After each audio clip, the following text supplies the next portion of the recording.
एक रखा, देश को अखंड रखा, अनेकता में एकता वाला मुल्क है हमारा। हिंदू, मुस्लिम, सिख, ईसाई, पारसी, जैन, अलग अलग भाषाएं समझ में आती नहीं क्या लिखा हुआ है, तमिल, तेलुगु, मलयालम, पंजाबी, गुजराती, बंगाली। ऐसे मुल्क को एक रखना और उसके बाद में चुनौती हैं पड़ोसी मुल्कों से भी। आतंकवाद की चुनौती अलग, पंजाब में आतंकवाद पैदा हो गया, खालिस्तान बनाएंगे, अलग राष्ट्र बनाएंगे। इंदिरा गांधी ने जान की परवाह नहीं करी, ब्लू स्टार ऑपरेशन हुआ, उनको आतंकवादियों ने मार दिया, प्रधानमंत्री कुर्सी पर रहते हुए मार दिया। वो शहीद हो गए देश के लिए। राजीव गांधी शहीद हो गए, पूरे उपवादी में जाते थे, शांति स्थापित हो। सरदार बेंचीनी मुख्यमंत्री थे पंजाब के, आतंकवाद का खात्मा कर दिया उन्होंने। जब वो ऑफिस से नीचे उतरे तो आतंकवादी ने उनको बम से उड़ा दिया। ये आप लोग जो बुजुर्ग बैठे हैं सबको मालूम है कि क्या उस वक्त होते थे, कितने लोग मरते थे रोज पंजाब में। पर देश को एक रखा, अखंड रखा, ये जज्बा आप सबके आशीर्वाद से, क्योंकि आपने मुझे भी कोई कम मौके नहीं दिए। आज जो मैं यहाँ हूँ तो आप सबके आशीर्वाद से हूँ। पूरे प्रदेश वासी, जोधपुर मेरा क्षेत्र लोकसभा का, कितिवा में भिया सर, भोजा सर और आऊ और नूरे की भूर्ज और चाकू छिमाड़ा, पता नहीं किन किन गाँव में नहीं गया हूँगा, हर जगह गया था मैं। और मुझे खुशी है कि यहाँ के लोगों ने जो प्यार मोहब्बत मुझे दी। वरसिंह राम जी हमारे उस ज़माने के बुजुर्ग थे, गोया सर के सरपंच साहब, हनुमान जी बैठे हुए आजी साहब, पूरे परिवार के परिवार जो है, अब पूरा कुनबा आपका, ये पूरे इलाके का कुनबा, फरोजी तहसील का। पुरंदर विश्व साहब को आपने काम किया कई बार, वो स्पीकर बने विधानसभा के अंदर। आपकी तरफ से कोई कमी रही नहीं थी, हमेशा ही आपके प्रेम का, आपका स्नेह, आपका विश्वास, आपका आशीर्वाद, उसके कारण ही हम लोग आज 3 बार केंद्रीय मंत्री बन गए, 5 बार आपने MP बना दिया, 3 बार PCC का अध्यक्ष बना दिया और दूसरी बार प्रथम सेवक बना दिया। ये तमाम आप लोगों का उस वक्त में तो 80 की बात है, 1980 की बात है, तब से रिश्ता जुड़ा, रिश्ता आज भी काम है। और मुझे खुशी है कि मैं आज, इसीलिए जब काशीराम विश्व ने मुझे कहा कि प्रोग्राम बनाना जरूरी है तो मैंने कहा कि मैं अवश्य आऊँगा। मुझे खुशी होगी कि पहला राम जी लंबे समय तक सेवा की, उनकी मूर्ति लगी, बड़ी सुंदर मूर्ति बनी है। राम पुनिया की मूर्ति, एक शहीद की मूर्ति लगी है। मैं समझता हूँ दोनों मूर्तियाँ इस गांव के नौजवानों को आने वाली सदियों तक प्रेरणा देगी, ये मेरी भावना है। और इस मौके पर कहना चाहूँगा कि चुनौती हमारे मुल्क के सामने आज भी है, नक्सलवाद की है। देखा आपने भी 10 दिन पहले ही प्रदेश कांग्रेस के अध्यक्ष थे हमारे वहाँ पर, उनके बेटे को जो नेता प्रतिपक्ष रहे हुए वहाँ पर, महेंद्र कर्मा, उनको भी, VG शुक्ला जी, जिनके पिताजी भी रविशंकर शुक्ला मुख्यमंत्री थे आज़ादी के बाद में, वो आज घायल हैं वहाँ मैदान में, जिंदगी मौत से जूझ रहे हैं। 28 लोगों को मार दिया नक्सलवादियों ने। पर जज्बा कांग्रेस के अंदर ही बना रहेगा जिंदगी भर, कुछ भी हो जाओ, और मुकाबला करेंगे। हिंसा का कोई स्थान नहीं है लोकतंत्र के अंदर। लोकतंत्र तो प्यार मोहब्बत की चीज मानता हूं मैं तो। लोगों का दिल जीतो काम करके, लेखा जोखा दो जनता को, कौन सी पार्टी की विचारधारा क्या है, नीति क्या है, कार्यक्रम क्या है, उस पर बहस करो। उस पर बहस करो कि हमारी पार्टी की नीतियाँ देश के हित में ज़्यादा है, सिद्धांत हमारे अच्छे हैं, कार्यक्रम हमारे अच्छे हैं लोगों के लिए, उस पर बहस होनी चाहिए। उस पर बहस होती नहीं है, उसकी बजाय असत्य बोल के, झूठे आरोप लगा करके, लोगों को भड़का करके, लोगों की सांप्रदायिक भावना भड़का करके, जातिवाद भड़का करके राजनीति चलती है, वो देश हित में नहीं है। लोकतंत्र में तो माई बाप जनता होती है। हर पार्टी अपना लेखा जोखा दे, हर उम्मीदवार लेखा जोखा देता है, 5 साल मैंने क्या किया, तब जाके वापस कामयाब होता। वरना चाहे मुख्यमंत्री हो, मंत्री हो, MLA हो, MP हो, प्रधान हो, प्रमुख हो, या पंच सरपंच हो, वार्ड पंच भी क्यों नहीं हो, वो घर जाके बैठता है। इतने बड़ा अधिकार कांग्रेस ने और महात्मा गांधी ने दिया है देश को, उसकी रक्षा करना हमारा फर्ज बनता है। और हमें गर्व है अन्य राज्यों में, अन्य देशों में जहाँ हमारे साथ में देश आज़ाद हुए थे, वहाँ लोकतंत्र की हत्या हो गई थी, सैनिकों का शासन बार बार हुआ, पाकिस्तान हो चाहे बांग्लादेश हो। हमें गर्व है 65 साल के बाद में भी, चाहे इंदिरा गांधी जी हार गई, राजीव गांधी चुनाव हार गए, एक सेकंड नहीं लगाया सत्ता सौंप दी विपक्ष को। इसलिए मैं कहना चाहूँगा चुनौती हमारे सामने है और उनका मुकाबला में मिलकर करना है। सौभाग्य से एक नेता ऐसी मिली है सोनिया गांधी, जो खुद प्रधानमंत्री नहीं बनी है, जिन्होंने मनमोहन सिंह जी को बनाया प्रधानमंत्री। देश के हालात देखते हुए, देश के हालात बड़े गंभीर थे एनडीए गवर्नमेंट के वक्त में, संकट में था एनडीए गवर्नमेंट खुद भी वित्तीय रूप से, तमाम देश के अंदर राज्य सरकार संकट में थी। उसमें मैं मुख्यमंत्री था राजस्थान का, मुझे मालूम है कि क्या हालात थे। इसीलिए विपक्ष के लोग हमारे ऊपर कटाक्ष करते थे राजस्थान का मुख्यमंत्री, क्योंकि हम काम के बजाय अनाज योजना चला रहे थे। अकाल 3-4 लगातार पड़ गए थे, घर घर में गेहूँ पहुँचे, पूरा गेहूँ पहुँचे, पूरी मजदूरी मिले, चारे का प्रबंधन हो गायों के लिए, पानी का प्रबंधन हो, सब व्यवस्था हम लोगों ने की थी उस वक्त में। पर ये कहा गया कि राजस्थान का मुख्यमंत्री तो भीख मांगता फिर रहा दिल्ली की सड़कों पर गेहूँ की। और मैंने कल कहा मीटिंग में फलोदी के अंदर, मैं कहा मुझे गर्व होगा अगर गेहूँ मांग के मैं उस वक्त में घर घर में पहुँचाऊँ, तो मेरे लिए शर्म की बात नहीं होगी, गर्व की बात होगी। इसलिए मैं कहना चाहूँगा उस वक्त भी कोई कमी नहीं रखी प्रबंधन की हम लोगों ने। अब यूपी गवर्नमेंट आने के बाद तो हालात बदल गए, राज्यों के भी केंद्र के भी। वित्तीय प्रबंधन का परिणाम है कि हम लोगों ने पेंशन का महाअभियान चलाया हुआ राजस्थान भर में, 25 लाख लोगों को, बुजुर्गों को, विधवाओं को, 18 साल की विधवाओं को भी, और राज्यों में तो 40 साल की विधवाओं के बाद मिलती पेंशन। हमने 18 साल की विधवाओं को भी पेंशन, निश्चित जनों को पेंशन।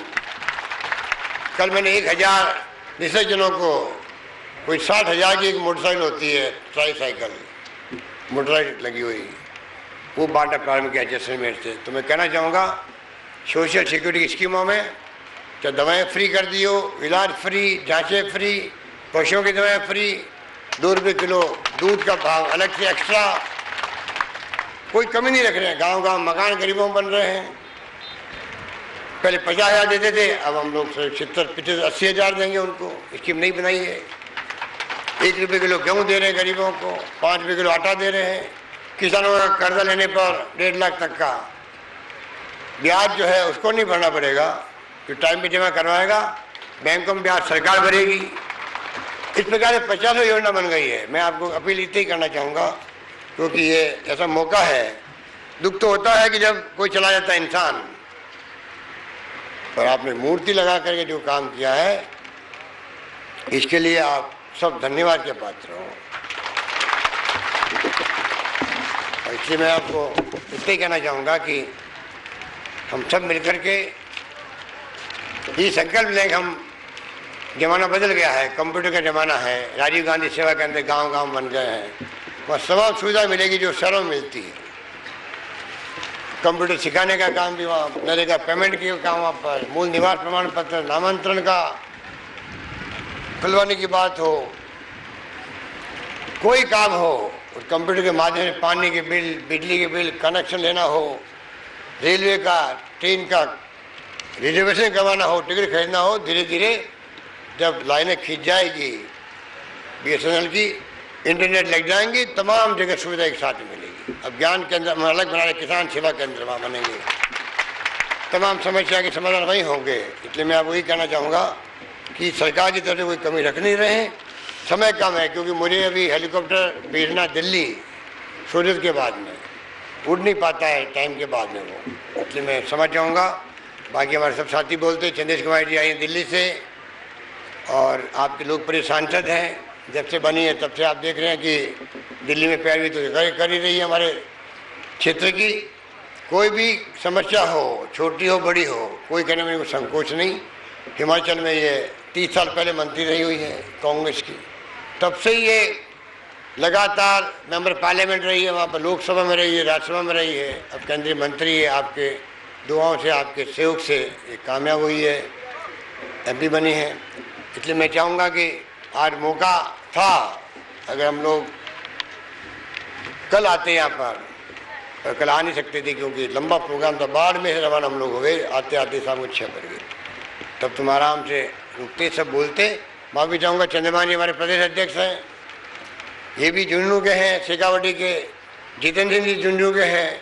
तो शेखावटी लगा करके ठेठ आपका, चाहे वो झुंझुनू हो, सीकर हो, चूरू हो, चाहे नागौर हो, चाहे जोधपुर हो, चाहे बाड़मेर हो, चाहे पाली हो, चाहे वो हमारे धौलपुर या माधोपुर, करौली हो, दौसा हो, भरतपुर हो, अलवर हो, मैं सब जगह गया हूँ। इसलिए मुझे मालूम है कि शहीद जिस रूप में हुए हैं बड़ी संख्या में, आज 8 लाख तो हमारे पूर्व सैनिक रहते होंगे राजस्थान के अंदर। उनके लिए हमने योजना बना रखी है।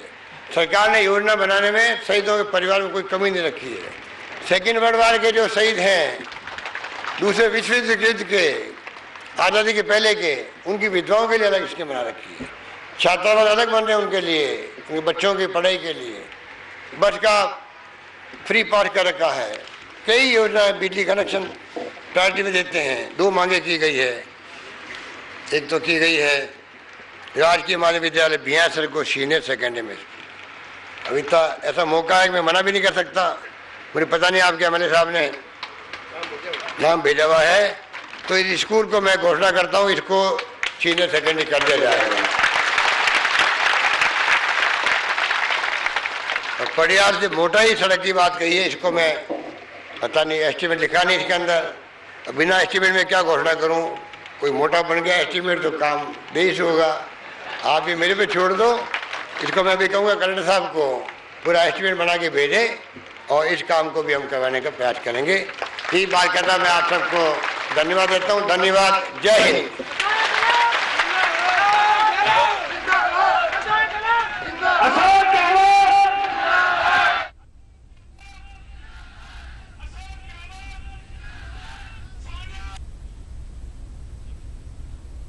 सुभाष भंडारी जी, अजीत दर साहब, नीर डांगी जी, रतन पमार जी, मोहनलाल टाक, चेयरमैन नगर पालिका सोजत, प्रधान पंचायत समिति सोजत राजेश कछवावा जी, भवनलाल जी ढाका साहब, शिशुपाल सिंह जी, अन्य भिकाराम जी सीरवी, उपजिला प्रमुख साहब, नारायण सिंह जी, लाल मोहम्मद जी, अजीज खान साहब, लियाकत अली जी, अमृत पाराशर जी, गजेंद्र सोनी जी, अन्य उपस्थित तमाम अन्य नेतागण, उपस्थित बुजुर्गों, भाई और बहनों, नौजवान दोस्तों, मुझे खुशी है कि आज पानी की एक योजना का तो शिलान्यास और एक का लोकार्पण, पाली सोजत सेक्शन का यहाँ आज संभव हुआ, और उसके लिए मैं आपको मुबारकबाद देता हूँ, बधाई देता हूँ। क्योंकि पीने के पानी को लेके राजस्थान की स्थिति आप सबको मालूम है। और राजस्थान प्रदेश देश के अंदर सबसे बड़ा राज्य बन चुका है। जब से मध्य प्रदेश से छत्तीसगढ़ अलग हुआ, राजस्थान आज भौगोलिक दृष्टि से सबसे बड़ा राज्य है। पूरे देश की आबादी करीब भूभाग 10% है, तो आबादी 5.5% है, और पानी 1% है देश का। तो आप सोच सकते हैं कि रेगिस्तानी इलाके सदियों से पानी पीने के लिए भी तरस रहे हैं हम लोग। खारा पानी, नाइट्रेट का, सैलिनिटी का, और वो पानी जो पीने लायक नहीं हो, तालाब का हो, वो पानी पीते पीते आज हम यहाँ तक पहुँचे हैं। और सरकार की प्रायोरिटी रही है कि कैसे पानी को बचाएं और कैसे पानी को इस रूप में प्रबंधन करें जिससे कि पीने का पानी गांव तक पहुंचे, कस्बे तक पहुंचे। अपने यहाँ पर 12 नदियाँ नहीं हैं राजस्थान के अंदर। यहाँ पर चंबल और माही, इसके अलावा कोई नदी है नहीं। और इंदिरा गांधी के नाम का पानी जो आता है, उससे आधारित योजना बनाने का प्रयास हुआ। जवाई बांध बना हुआ था आज़ादी के पहले का, उसका पूरा उपयोग पहले जोधपुर में होता था।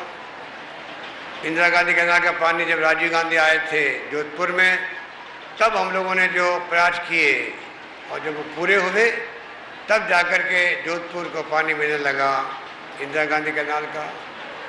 संकट में पाली आया था उस वक्त में, अकाल सूखे के वक्त में, तो जोधपुर से पानी वही इंदिरा गांधी कैनाल का हम लोगों ने रोहित तक पहुंचाया, पाली शहर तक पहुंचाया और ये प्रयास किया कि पाली की समस्या भी कम से कम हो।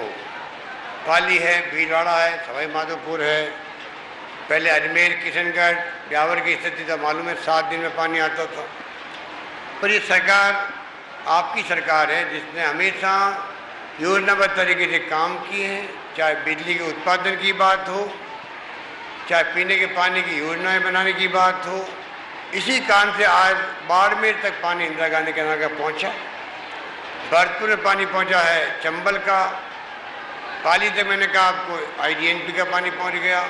इस रूप में योजनाबद्ध तरीके से पानी जगह जगह पहुंचाया गया, उसका लाभ राजस्थान में आज हमें देखने को मिलता है। अभी भी 1000 गाँवों को हम ले रहे हैं जहाँ पर RO सिस्टम लगाया जाएगा, जहाँ दूषित पानी है, खारा पानी है, वहाँ पे कैसे पानी पहुँचे, शुद्ध पानी पहुँचे, मीठा पानी को कन्वर्ट करके हम जाएंगे कि गांव में मीठा पानी मिले, लोगों को तकलीफ नहीं हो। इसलिए मैं कहना चाहूँगा कि योजनाबद्ध तरीके से सब काम प्रारंभ किए गए हैं और सौभाग्य से UPA गवर्नमेंट आ गई और UPA गवर्नमेंट ने जो स्कीमें निकाली है, जिसका जिक्र किया अभी मेरे पूर्व वक्ताओं ने, चाहे वो महिलाओं के लिए योजना हो, चाहे नरेगा की योजना हो, चाहे सूचना का अधिकार की बात हो, चाहे शिक्षा का अधिकार की बात हो, और फूड सिक्योरिटी एक्ट आ रहा है, जो फूड सिक्योरिटी एक्ट आ जाएगा, अभी तो विपक्ष ने साथ नहीं दिया पार्लियामेंट में, तो 1 रुपये किलो बाजरा मिलेगा, 2 रुपये किलो गेहूँ मिलेगा, 3 रुपये किलो चावल मिलेगा। राजस्थान में नहीं बल्कि पूरे मुल्क के 80 करोड़ जनता को मिलेगा। इस रूप में जो काम प्रारंभ किए गए हैं वो बेमिसाल है। सर्व शिक्षा अभियान, मध्याह्न का भोजन बच्चों का हो, प्रधानमंत्री ग्रामीण सड़क योजना हो, गांव जुड़ रहे 250 की आबादी के भी जुड़ गए हैं अधिकांश जगहों पर। इस प्रकार की सड़कों का जाल, नेशनल हाईवेज, स्टेट हाईवेज बन रहे हैं, गांव की मुख्य सड़कें बन रही है, डिस्ट्रिक्ट मेजर रोड बन रही है। तो सरकार की तरफ से कोई कमी नहीं है।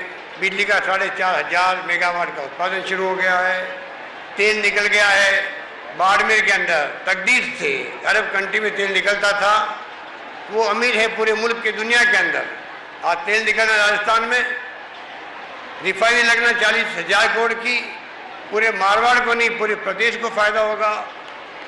रिफाइनरी की उत्सव आज हम जाते हैं अलवर में, भरतपुर में, सवाई माधोपुर में, वहाँ तक लोग चर्चा करते हैं राजस्थान में रिफाइनरी आ रही। लाखों नौजवानों को नौकरी मिलेगी, प्रत्यक्ष परोक्ष रूप से रोजगार मिलेगा, क्योंकि रिफाइनरी 4.5 मिलियन टन की नहीं है जो पहले आने वाली थी। उस वक्त में भारतीय जनता पार्टी की सरकार थी, उन्होंने पत्र का जवाब तक नहीं दिया, उसके कारण से रिफाइनरी लग नहीं पाई। आज 9 मिलियन टन की रिफाइनरी, पेट्रोकेमिकल साथ में, जिससे कि प्लास्टिक के उद्योग पनपेंगे। पाली के अंदर हो, जालोर हो, सिरोही हो, जोधपुर हो, राजस्थान के कोई भाग हो, इस प्रकार से बड़े रूप में रोजगार की संभावना बढ़ी है।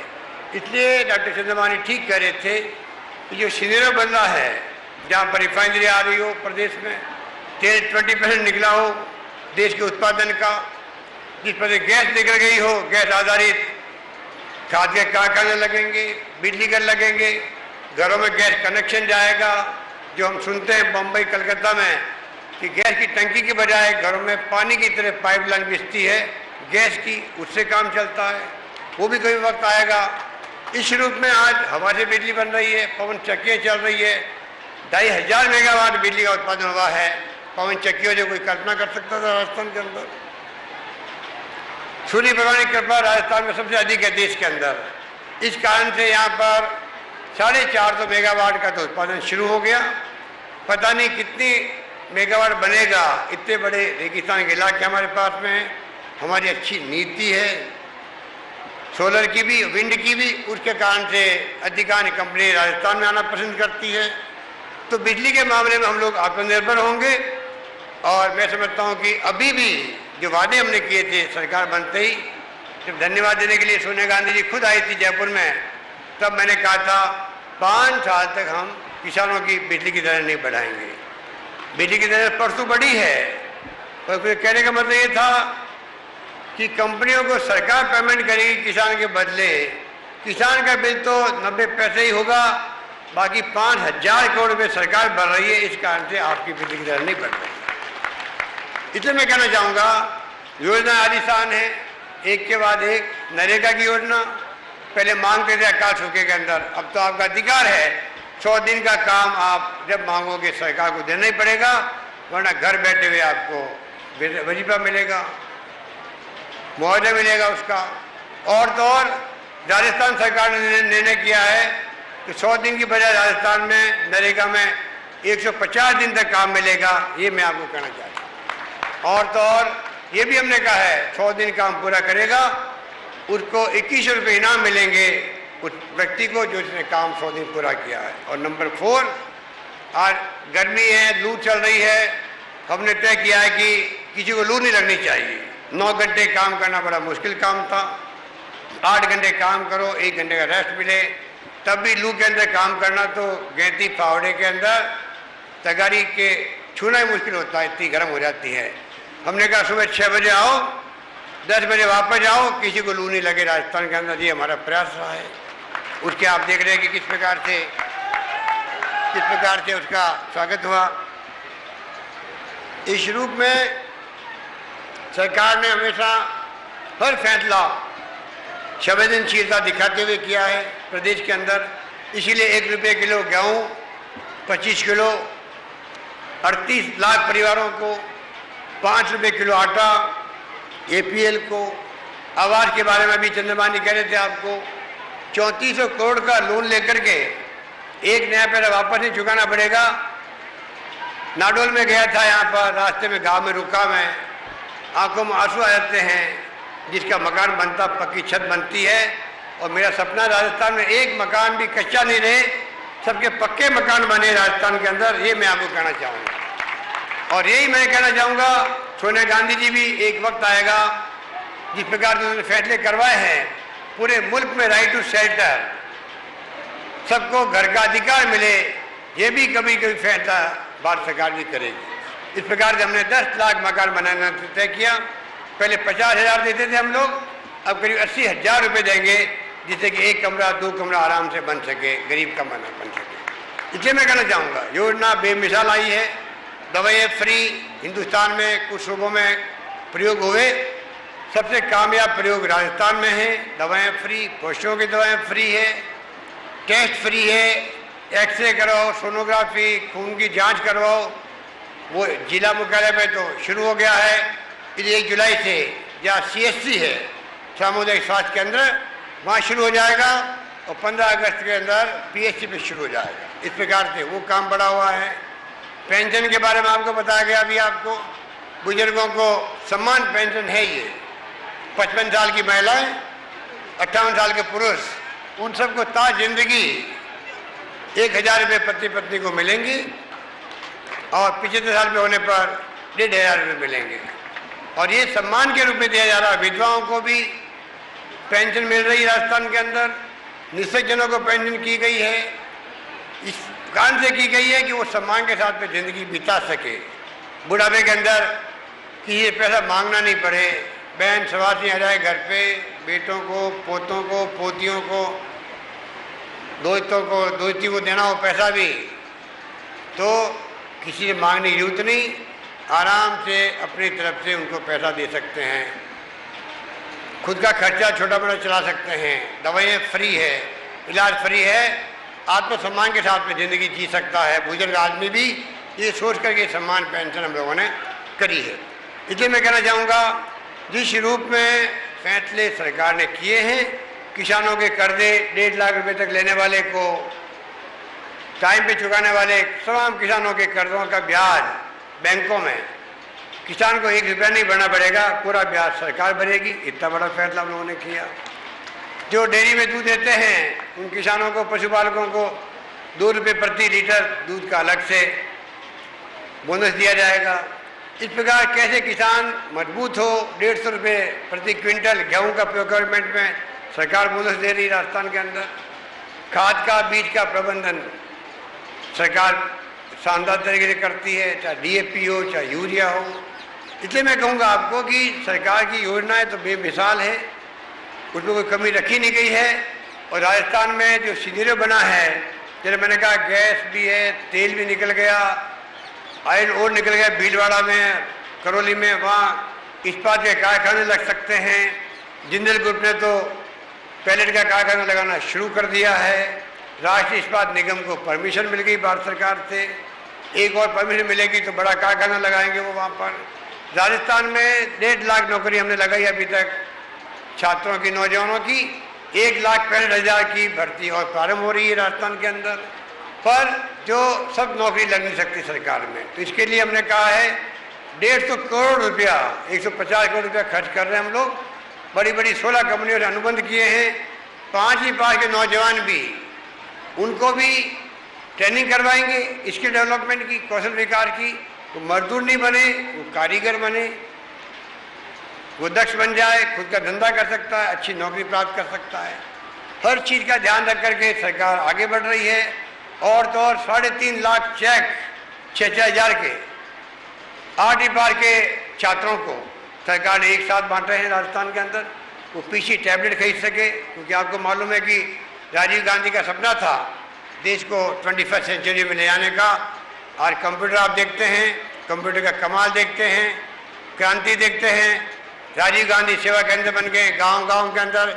9,177 जगह बनना, मैं समझता हूँ इतिहास बना है देश के अंदर।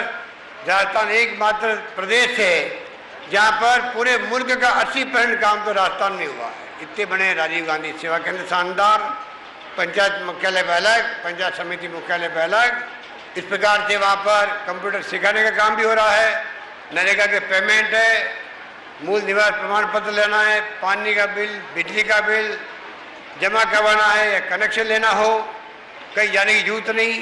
तहसीलदार का काम है तो वहीं होगा, बैठ करके कंप्यूटर खुद काम कर देगा। साइन करवाने होंगे तहसीलदार के तो साइन होके आ जाएंगे, मूल निवास प्रमाण पत्र आ जाएंगे। इस प्रकार से शानदार तरीके से, योजनाबद्ध तरीके से राजस्थान आगे बढ़ रहा है।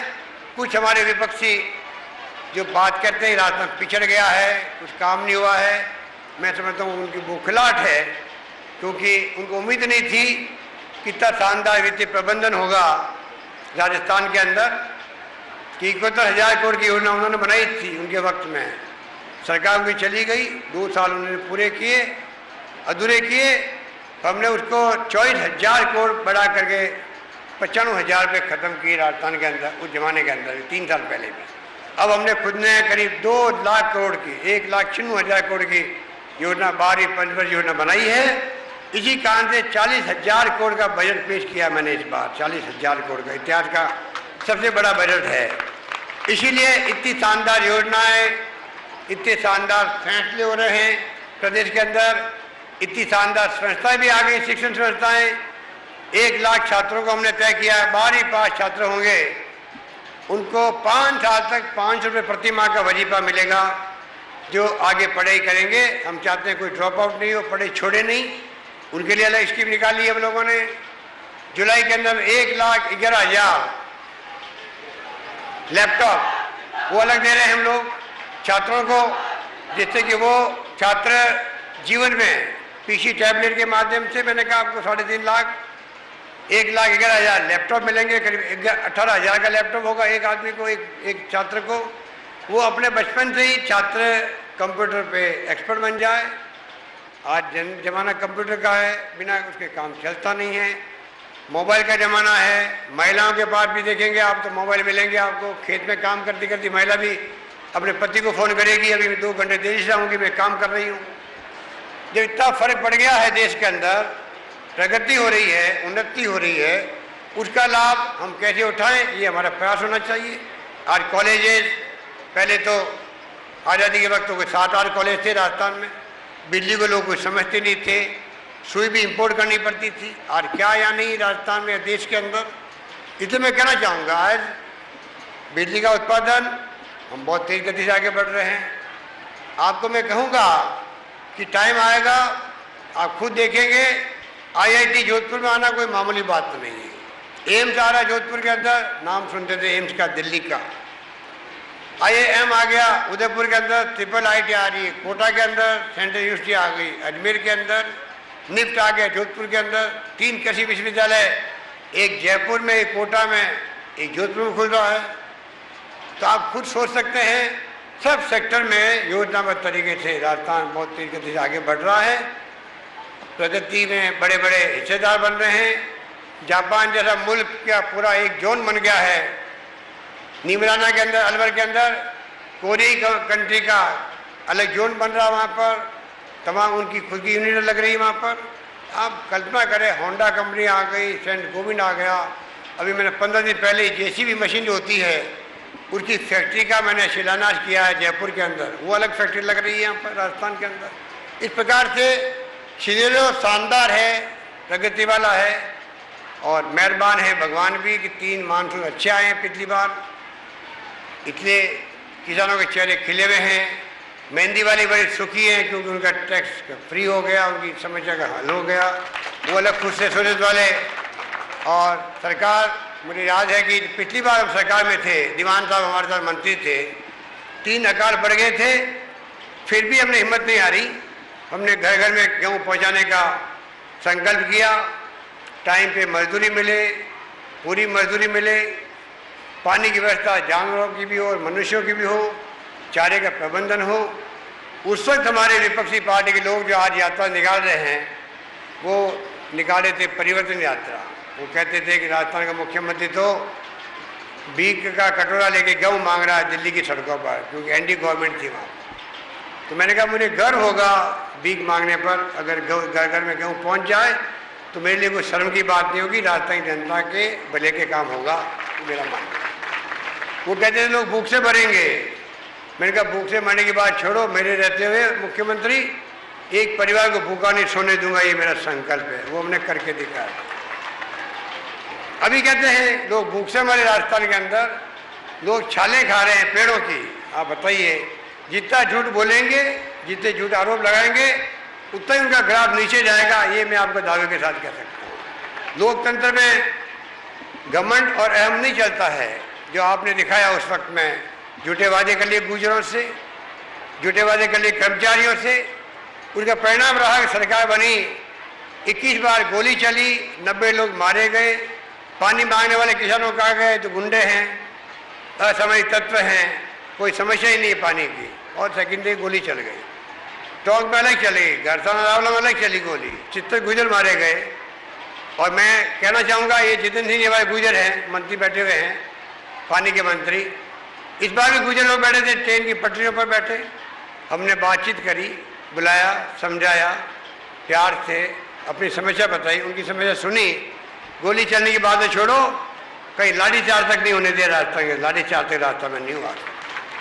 इसलिए मैं कहना चाहूँगा, लोकतंत्र में आपने जो अहम और घमंड के चलोगे तो कभी कामयाब नहीं होंगे। ये तो प्यार मोहब्बत की चीज़ है, माँ बाप जनता होती है, उनको आप अपनी योजना बताओ, अपने प्लान बताओ, अपने कार्यक्रम बताओ, अपनी नीतियाँ बताओ, अपने सिद्धांत बताओ, उसका मुकाबला करो कांग्रेस से।